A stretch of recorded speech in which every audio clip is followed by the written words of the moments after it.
Well, I'm very excited to be here today celebrating the AWS developer community. My name is Drew Firment, and at this session, we're going to go over to how to accelerate your cloud adoption with training. The original title for this session was WTF to AWS. Didn't quite make it through the copy editors.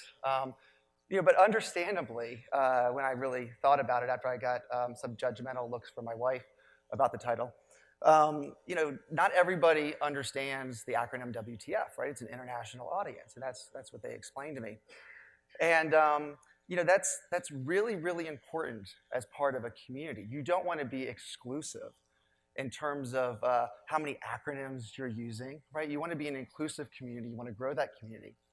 And you think about it with the AWS developer community, in some ways it's very exclusive, right? So we want to spin up VPC with an IGW, add EBS with EC2, put an ELB in front of it with RDS and S3.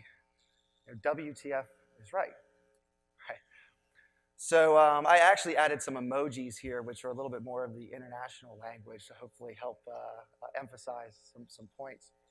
So I spent most of my career at Capital One. I was director of operations and engineering, and I quickly learned that it's not about technology, right? It's about people. I was at a CIO summit with Werner presenting, and one of the CIOs actually remarked, I spend more time on psychology than I do on technology. So after spending a lot of my time at Capital One and driving talent transformation, migrating data centers to the cloud, I've joined a cloud guru, and now my focus is on migrating talent to the cloud, but doing it at scale. So as part of giving back to the developer community, I'm going to provide you some pro tips from my experience and the experience of others that have gone through these massive transformations. And my goal at the end of this session is that every single person in this room will have some very, very tangible methods for going back and making a difference within your community so we can continue to grow this development community within your organizations, right? And that's really, really important to me, to AWS, but most importantly, if you want to win in this environment, it's going to be very, very important to your organization. Because look, we all know the power of the cloud, right? Most CEOs, CIOs, everybody in this room realizes that this is essential, right? So I got first, I'm going to emphasize that with my emoji of love. But if anybody knows the other 30%, let me know the companies so I can short their stock. I'm not too sure why that's the case. So I was at Capital One, and the CIO, like most organizations, realized that the real power of the cloud is leveraging it to your strategic advantage. Right? And that is fundamentally what we're trying to do by building a developer community that could leverage the power of AWS for a strategic advantage. And, but it's very difficult when you don't have the people. How are you going to leverage the power of the cloud when only 16% of these organizations actually have the skills to be able to leverage that? And that's really the crux of where a lot of organizations are struggling to kind of cross that chasm of adoption. And it's difficult. Our CIO was at reInvent a couple of years ago, and Capital One is all in on AWS, as many of you know. They were going through a very significant transformation to cloud computing, and obviously recognized the investment required in talent transformation, right? And that's something that I think we all need to really understand. This isn't a technology issue. It's about people. It's about everybody in this room understanding this and then building those communities. So you're here at reInvent because you're part of the committed change agents within your organization, okay? So now you have a responsibility to go back to your organizations and be able to make a difference and drive this within your local groups, your user groups, your community, your organizations to make a difference. So, look, it's difficult right? Everybody here probably has some understanding of those acronyms that I just mentioned. That, and 1,500 releases of features every year.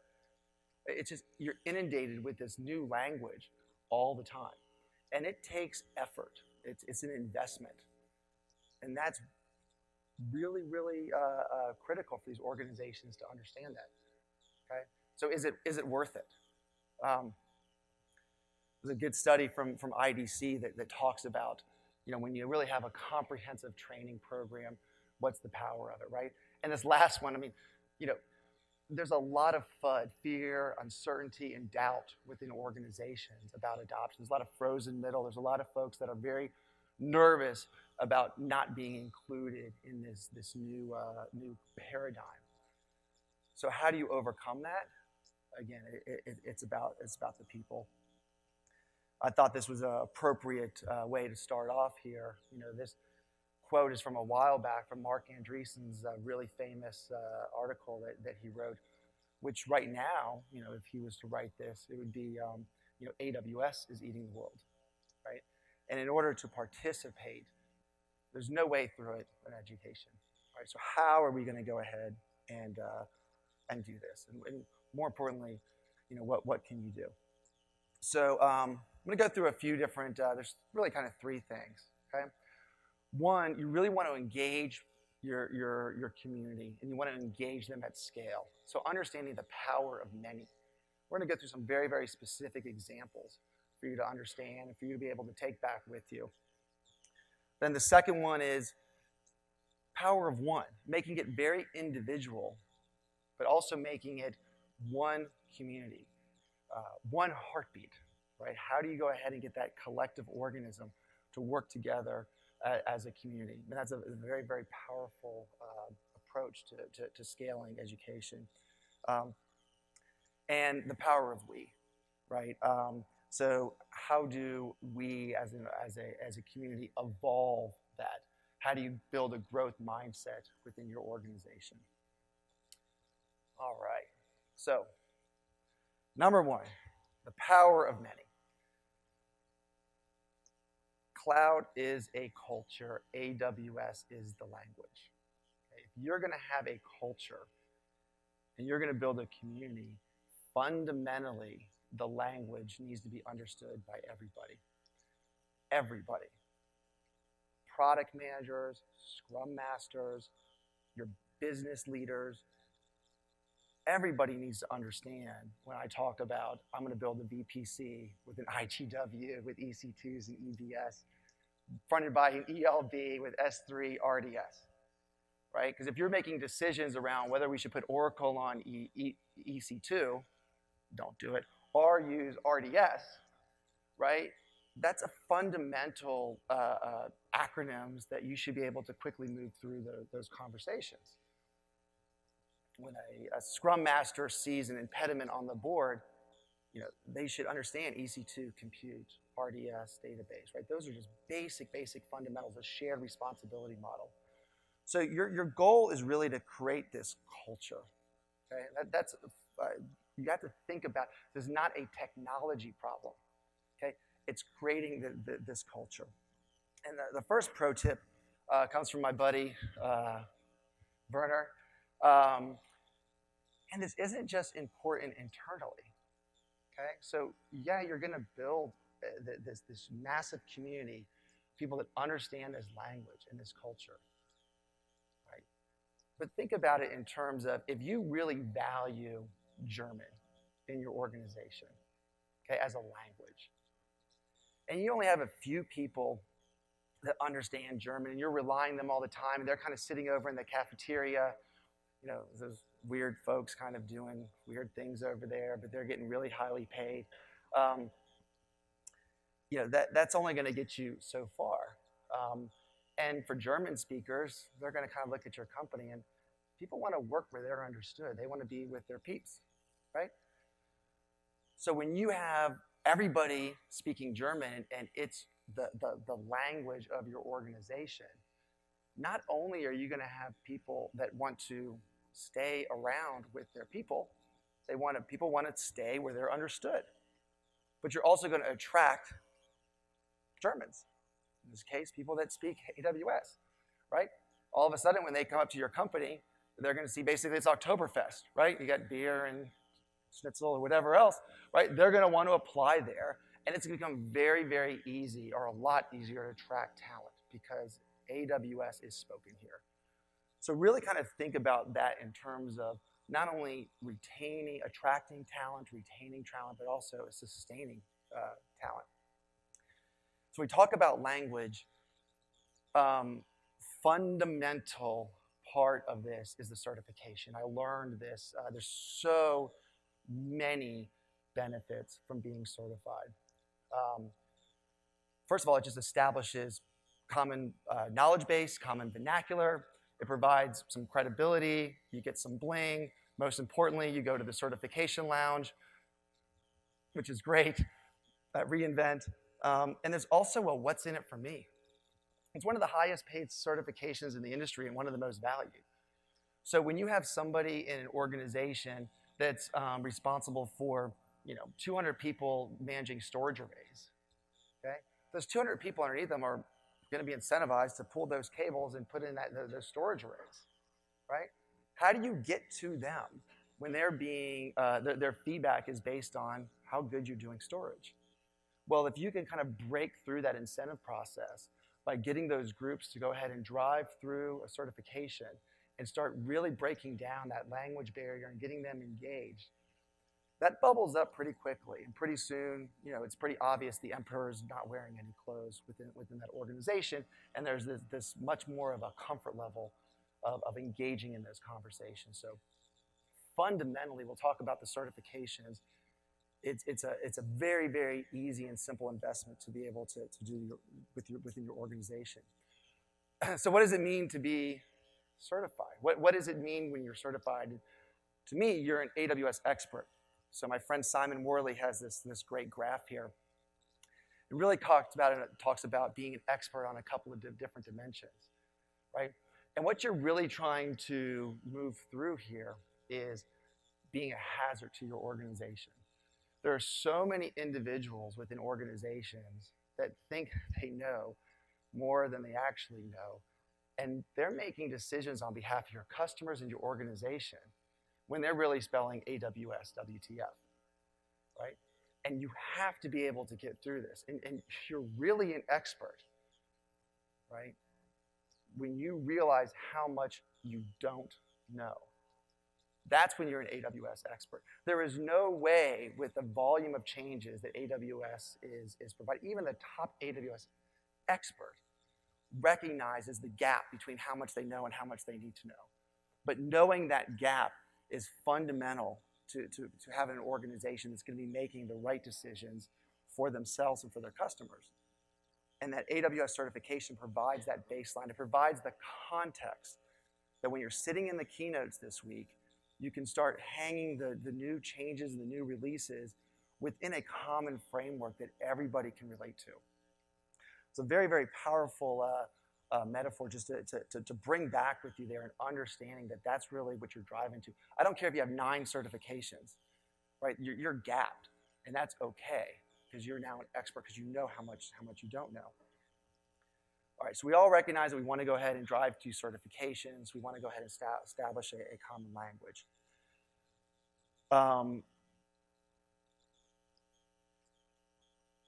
You need to accelerate through it. You need to get there quick, okay? This is key. You're going to have a transition period. You're going to go ahead within your organizations. Most people are going to have a great vanity project, build a cloud center of excellence, get some wins, celebrate that we planted a bunch of flags in the cloud, and we're celebrating that, yes, we all know how to cloud. Aren't we awesome? Okay? Then your consultants will leave. Some of the other resources you have will leave. And you have this small group that now has to maintain all the stuff that was originally built. And then you're going to go through a trough of despair. Okay? It's going to happen. The goal is how quickly can you get through that trough of despair? Because if you wait too long, okay, that's an issue. And the reason why that's an issue is you're going to have more attrition than attraction. The people that brought you there in the first place, they're the pioneers of your organization. So I would assume that most people in here are pioneers. They're out there on the front end of their organizations. They're the ones that are establishing the first accounts, the first VPCs, experimenting with those services. You are wired to move forward, right? So once you build it, you really want to kind of turn it over to somebody that's going to settle it and scale it and eventually commoditize it. And if you get caught holding on to that for a long time, that is not a place that you want to be, right? You want to be moving forward. So you got to build up this infantry that you can pass along that what you build, that the commoditized resources and the commoditized architecture to be able to sustain that longer term. By the way, not only did I have to change my title, I did have to change this emoji. Originally, I had a poo emoji up there. My wife was not proud of me, but the copy editors made me change that as well to a sigh emoji. So hopefully it's more appropriate and more professional. So that's my goal here. All right, so when you accelerate through, what does that mean? What's the importance of accelerating through? If you accelerate 5 people through or 10 people through, does that really matter? No, you're going to be in an echo chamber. You got to get to critical mass, okay? Jeffrey Moore has this diagram about crossing the chasm for product adoption. So think about that in terms of cultural adoption. At what point is the inflection point that you can go ahead and start to take a small minority of cloud-fluent engineers, and that becomes the de facto language within your organization? So that was when I was at Capital One. I really was struggling with this because our KPIs weren't really moving as quickly from a migration perspective as I wanted to. I was focused on the technology.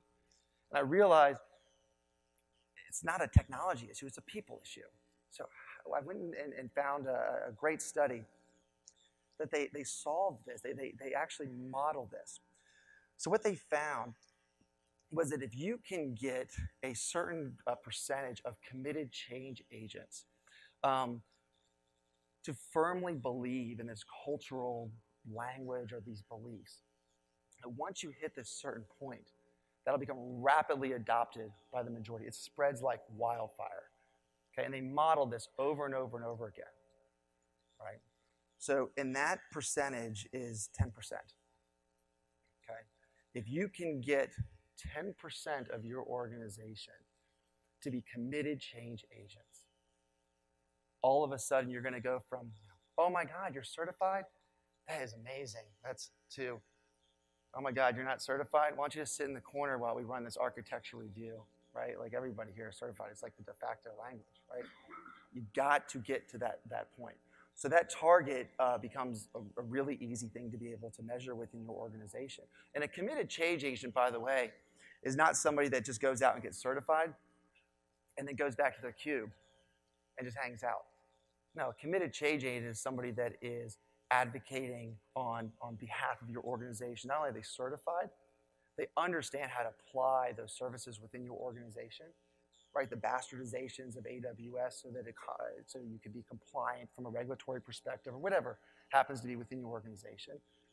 But they're also paying it forward, maybe running like a lunch and learn or explain and explore or things like that. They're actively committed to this culture. And when you hit that 10%, it does spread like wildfire. As a matter of fact, while I was at Capital One, I was measuring cloud adoption in terms of the bubbles represent how much are we moving to the cloud, how much are we migrating, how much data centers are we moving to the cloud. And then they were kind of bound by 2 different dimensions. One was how architecturally compliant it was. Is everything encrypted? Are we using multiple availability zones? Things like that. The other dimension was, hey, how cost efficient and how cost effective are we? Are we leaving our instances on all the time? Are we right sizing? And really the goal there, right, was to try to move to big bubbles in the top right. And I spent a lot of time struggling with our KPIs in the bottom left. When we correlated this and we drove through a certification process and created these communities, we hit the inflection point and we modeled it. You could just see all of a sudden, you hit this pivot point. And within some of our organizations, my mentor is in the room, Taryn Peterson, who ran the retail banking for Capital One. Over 50% of everybody in retail bank, out of 1,000 people, were AWS certified. And I could tell you, when I looked at the metrics for a retail bank, they were in the top right. And some of the stuff, stop by the Capital One booth to see some of the things they're doing in the cloud, right? It's outcomes based. No CIO wakes up and says, how many people did I get certified today? But there's a correlation between driving these outcomes when you create those communities. And just like my friend Ann Jeanette, get certified among others. After we were done with this program, out of everybody that was certified in the U.S. for AWS, a full 2% of them worked at Capital One, which, by the way, makes it, if you think about that, language and attracting individuals. Hey, we speak AWS here. Most folks know that if they want to work on some pretty cool stuff, this is one of these organizations that you go and you work for. So hopefully that helps understand really the power of scale, right? You can't just go in and create a program for 10, 20, your cloud center of excellence, and you're going to just be in this echo chamber, and you're going to hit this trough of despair, and you're going to lose people. You have to scale it and commoditize the education in a way that you can hit that inflection point. Okay? All right. So I'm going to talk about the power of one now. So we've got the power of many, the power of one. This is really about, really the idea of creating one community, one heartbeat, this common experience, a common cadence.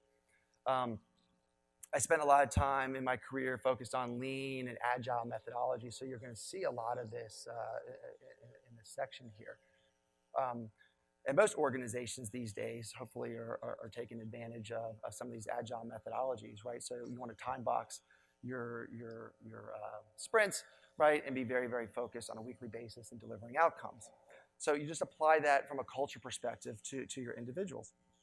And most individuals within your organization that are still spelling AWS, WTF. And if you don't know, by the way, I know I'm using the acronym WTF, just ask a neighbor what that means. I don't want to get in any more trouble with AWS than I already am. They're standing in front of all of these acronyms. It can be pretty overwhelming, right? And you're just touching the surface. I mean, we're not even getting into all the crazy, awesome stuff they're doing with SageMaker and machine learning and AI, and these are really just sort of like your base services that you're starting off with. It can be pretty overwhelming. So just to say, hey, here's a book. Go to this one-day session.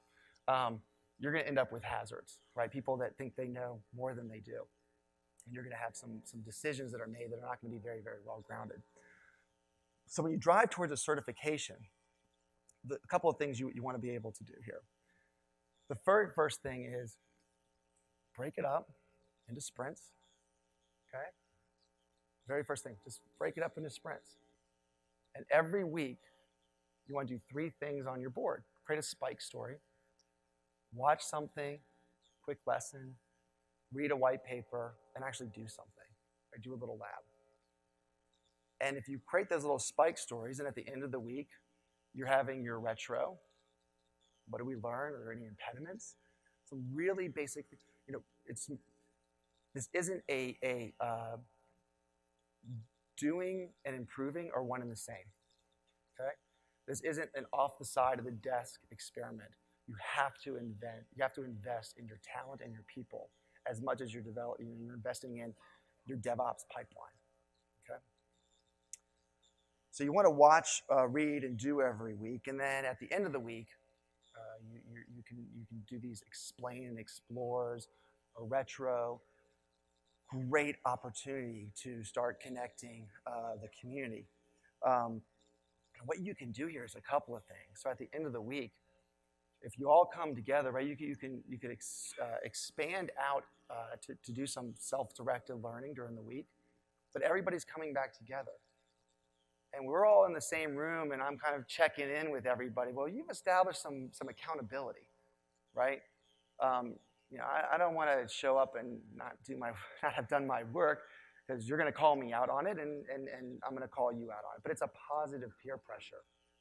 And it also creates a great opportunity for others to give them visibility, right? I'll run the retro this week. I'll go ahead and I'll be the leader of the Explain and the Explore. I'll run this lab. It's a great opportunity to create space for individuals to be able to step up. And I'll talk a little bit about it later, but it's also a great opportunity to be very inclusive in terms of who you're creating space for. Not just the loudest person or the biggest zealot of it, but create space for anybody to be able to step up and help move the organization forward. And look, this has had a ton of results here. This is not just some theory of, that sounds great, Drew, thanks for the pro tip. Like, there are major organizations and major communities that are applying this.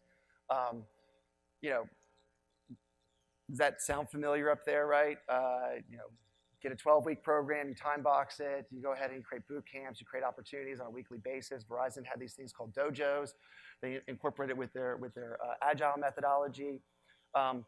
They went, sound familiar, right? 10%, it's not just some random number out of the air, right? And that's the result in less than a year. And I would love it if you all stop by the Verizon booth and just ask them what they're doing in the cloud, because they speak cloud. They get it. And the engineers there are on fire. And when they first started off, it was still new. But just rapidly we're able to accelerate through that trough of despair.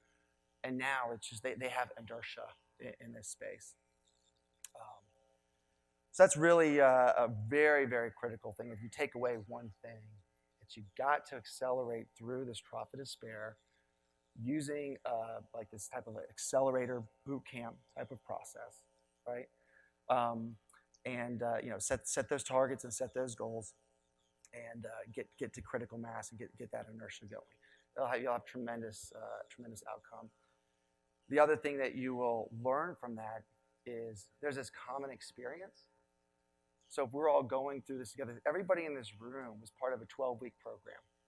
And every week you went back, and you studied, and then we all came back together in this room, and we kind of just did some retros. And we went through, and at the end of it, we got our certification. We just had a common experience, a human experience, right? Well, we're going to still probably connect. We're going to build relationships, right? We're going to understand, oh, yeah, you're going through this. Oh, that was cool. You learned this. Oh, I didn't know you did that. So there's this sustainability that you're going to have. You're creating communities within your organization. So now all of a sudden these weekly Explain Explorers turn into an internal AWS meetup. Then maybe the next one you're talking about serverless, and the next one you're talking about machine learning. Maybe then you're identifying speakers for the next meetup. Now all of a sudden you're attracting talent because you're out in your local area talking about what you're doing with AWS. That's all about sustainability. And part of that I mentioned before, there's this doing aspect. Outcome-based learning, it's not just this theory of, let me just go ahead and read some books and take the exam. You got to get your hands on it. Everybody in here should, everybody in your organization should have a free tier, just like you have a home computer. You should have a home cloud computer, a free AWS account, and be experimenting with that. It's fundamental, right? Everybody should have an AWS free tier, and they should be experimenting with it. And getting your hands, and there's so many ways to get your hands. Again, my buddy Taryn, as we were going through this and we were driving AWS adoption, he would turn to me and he'd say, well, have you experimented with the EC2? Have you tried to attach and encrypt that EBS volume? Have you done it? You're asking all these developers to go do something. What are the friction points? Have you tried it? It's very, very powerful when you actually experience it. But it doesn't have to be, these big architecture projects. Start off something that's very small. There's a few different examples I'll give to you here. So there's these IoT dash buttons. Is anybody familiar with these little programmable IoT dash buttons? Really, really super cool. great way to just start off with something simple, right? So this is one that I built. My daughter went to college, and I was like, oh, I want to still be a dad that she rolls her eyes at. So basically what I did is I just created a S3 bucket, put a bunch of love notes in there in a JSON format, and then use a simple Lambda function that was actually templatized. It was really easy for me to be able to connect to. And so when I push the button, it just goes through the request, invokes Lambda, pulls from the S3 bucket, sends out an SMS notification, and boom, she gets a love note from her dad. So yes, it's on the refrigerator, and I walk by it, and I'm thinking of her, and I just push the button. And but through that, it's very easy. All of a sudden, I just kind of got connected with serverless and Lambda and SMS, and very, very simple mechanism to be able to get your hands on and doing, right? So another example, my youngest daughter actually was diagnosed last year with type 1 diabetes. And within 15 minutes, we sat down one day, and she built this just right next to me. So it's next to her bed, and then when she pushes the button, I get a text that says, my sugar, I feel like my sugar is low, right? Pretty cool. And I actually tweeted out, and Werner responded with this comment. And this is the whole power of AWS that you're trying to get to this community, right? It's frictionless innovation. How do we leverage these services to build cool stuff and democratize it in a way that you can make it accessible, right? That these acronyms, you could break through them, you can make it accessible, and people can start building stuff. This is about development community, it's about building and about doing, right? So there's great examples to just very, very simply go through that. And this is what Werner wants, right? Werner doesn't want you to lift and shift stuff and put it in the cloud and say, oh, we migrated. It's about innovation, driving innovation. Another thing, so I'm an AWS community here. I'm also an Amazon Alexa champion. And the reason for that is I use Alexa as a way to make outcome-based learning. So I just build these simple Alexa skills. But it's kind of like this Jedi mind trick, right? You're building this like little craft project that actually gets published on the Amazon store. And you could build them in an hour, right? Pretty easy to build. But through that, you're getting a free tier account. You're doing a little bit of templating, scripting. You could access, go to an S3 bucket. You're getting kind of connected with AWS, but you're driving towards outcomes. So she actually built, I wanted to see what she can do. And I said, hey, you're the product manager. Let's go ahead and build a skill. What do you care about? Harry Potter. She built a couple skills. She got it out into production in 2 days. So from idea, intent to execution, frictionless innovation. Nobody asked her what data center it's in, what programming language, what DevOps pipeline, how are you patching, all that kind of stuff, right? It's like, here's her idea, and now it's like millions and millions of customers are available to her to provide feedback. So build, right? As a matter of fact, you can get rewarded too. I don't know if you know this or not, but that's always nice. So not only did she build that skill, she earned a few bucks. They have developer incentives, so her Alexa skill went viral. I got a call from them. They're like, hey, we have something to tell you. I was like, oh, I just got Alexa champion. This is, where do they want me to speak somewhere? And I got this email. It's like, well, your daughter earned money. I was like, okay. So yeah, she earned over the course of multiple months over $6,000. Yeah, so my daughter, being who she is, she was going on a school trip, which that funded to the UK, which she got to go to Platform 9 3/4, which was super cool, funded courtesy of Amazon. And she had some leftover money. So we talked a little bit about what to do with that. So she invested using Robinhood app in a couple of shares of Amazon stock, which has also served her very well as you move forward. So some great mechanisms to be able to make it democratize the education, make it very individual, making it about a person getting their hands on, experience. And again, back to this cadence here, using those breaks in the cadence is a great opportunity to be able to introduce these type of maker labs type of example, right? How can I go ahead and introduce something fun and engaging and build an S3 website, etc.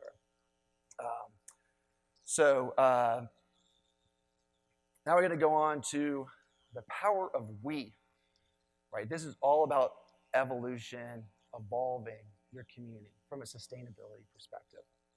Okay, so we talked about first the power of many, scaling, right? Then the power of creating one, so one heartbeat, one common experience, one common cadence. Individuals are learning with their hands-on.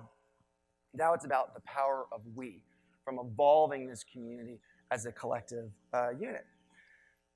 And I was really kind of thinking about cloud.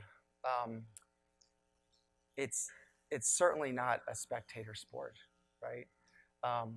I grew up playing different sports, and I always hated that coach that was on the sideline screaming and yelling. I was just like, hey, if you think it's so easy, kind of get out here and do it yourself. It's much more powerful to have a player coach, right? And cloud right now, it's very, very early. I mean, it doesn't feel like it for many, but realistically, the adoption, we have a long way to go. So the rules are still being defined for what's the playing field, what's the scoreboard.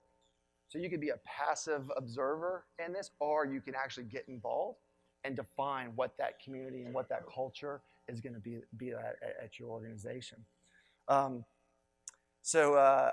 Jonathan Allen was a CTO of Capital One in the UK.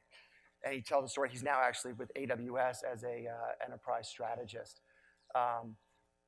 Jonathan tells a story that he was up in front of his big town hall and saying, oh, I'm so proud of you who got certified. We have this list of people. It's great. And somebody raised their hand.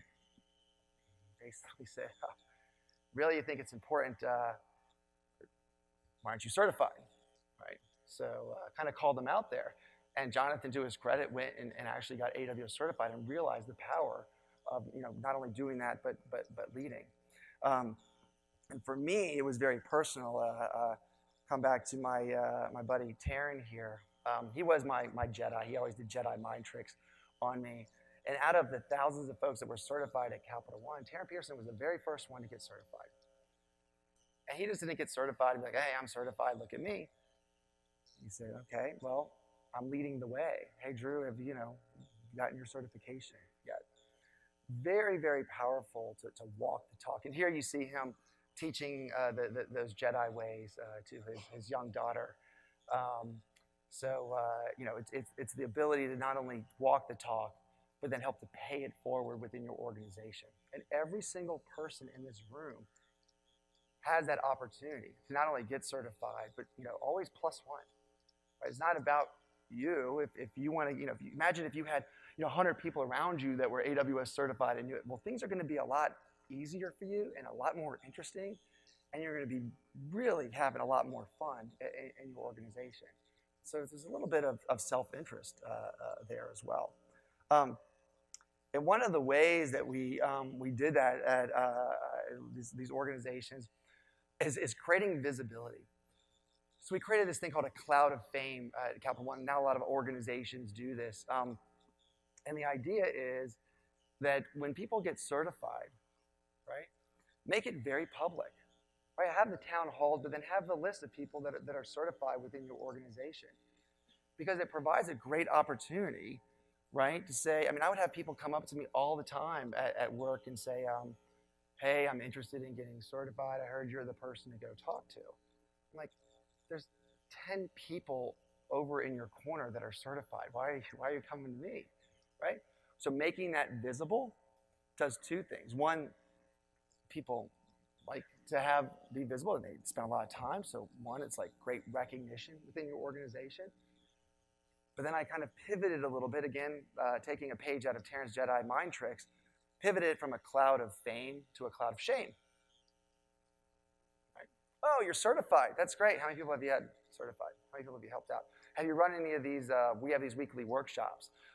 Hey, are you willing to run a lab for us. Hey, have you blogged about what you've done?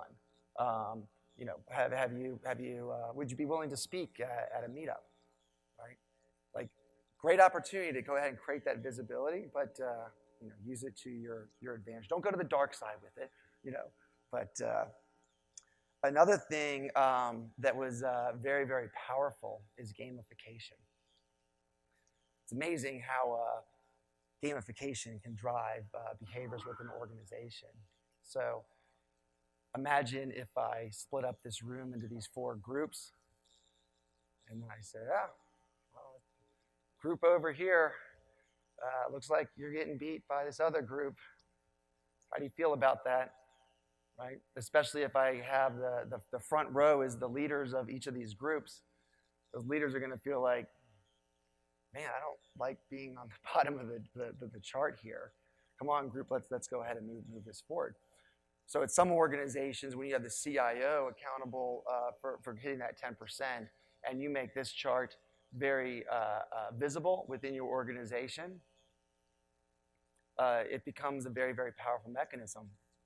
And not because certifications are what matter. I can tell you when you go back to that little KPI chart, as far as how much we're migrating to the cloud in a well-architected, cost-efficient manner, where do you think Group C is on that chart? Small bubble, bottom left, right? There's a pretty massive correlation. And so it doesn't take a rocket scientist to figure out that if you don't have the people within your organization to succeed, you're not going to succeed. And ultimately, you're not going to be able to achieve the outcomes that the cloud has to offer. But groups like Retail Bank, that have 100% of their mobile traffic going through AWS, and all of a sudden you say, well yeah, it's because we've trained everybody and everybody speaks the same language, and we now hit inertia, and we're driving through the power of cloud. Very, very powerful mechanism to be able to do just something very simple like this. So another pro tip for you. Something I'm very passionate about. So when you look at your cloud of fame, does everybody on it look the same? And I realized that when I was going through some of these efforts, and the lack of diversity and inclusiveness, kind of like the rich get richer, right? The folks that are already kind of on the leading edge then learn the cloud, and then they continue to be the ones that are in the cloud and driving it. It's just this perpetual cycle. You have to be an active participant to make things inclusive as you're going and defining this new playing field within cloud computing and within your culture, within your organization. Again, you're defining the culture, right? And if you just let the same folks have access to the same thing, and then you hit 10% inertia, but they all look the same and they all talk the same, I don't really subscribe to that. And it really, really, really hit me a couple of reInvents ago. My friend Anjanette at Capital One, I got my certification at the certification lounge, and I went up there. And they're like, oh, Drew, so excited to see you, whatever. Here's your swag, here's your badge. Great. And Anjanette was right behind me. Anjanette had gotten her certification, and they were like, oh, my God, we're so excited to see you, Anjanette. This is great. She's like, oh, because I work at Capital One? No, because you're a woman, right? I was like, Anjanette's from New Orleans, and she started off as a mechanic, and now she's a cloud engineer, and she's pretty awesome.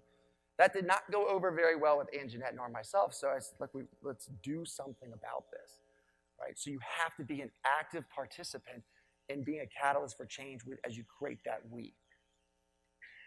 So an example of that, last year, we sponsored several women engineers we work closely with Women Who Code, and AWS's We Power Tech. We sponsored several women engineers that went to the RoboCar rally and participated in building a self-driving, autonomous little car.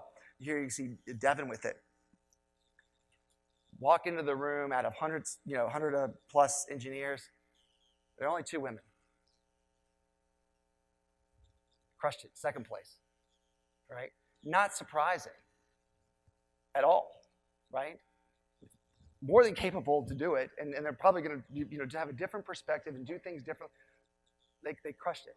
we've got to create more space in our as we're going through this transformation for being inclusive and diverse. And of course, the best tip of all that I have for you as you're going through this, if you happen to go and do a robocar rally internally, Ann Jeanette came over a happy hour, and while she was building her model for her self-driving car, and she said, I was like, Jeanette, you can't be drinking. You're driving. Well, you can drink and autonomously drive.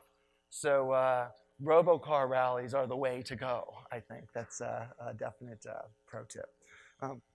So tomorrow or Wednesday, I really encourage you all to go to the We Power Tech happy hour. Our friends from Accenture are there with Chris Wegman and his whole group that's doing some amazing work. They're really invested in We Power Tech. My friend Mark Noonan-Coven, who's an AWS community hero, and Trend Micro will be there. A great opportunity just to support the community and listen, right? And look for those opportunities to be inclusive and to hear what is being said. And for an added bonus, I have a bunch of those little IoT dash buttons. So I will bring them to the event and just come up to me with the magic words, We Power Tech.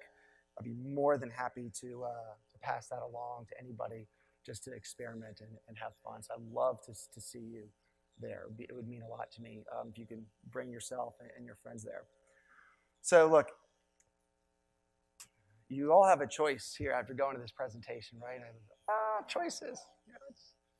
What am I going to do?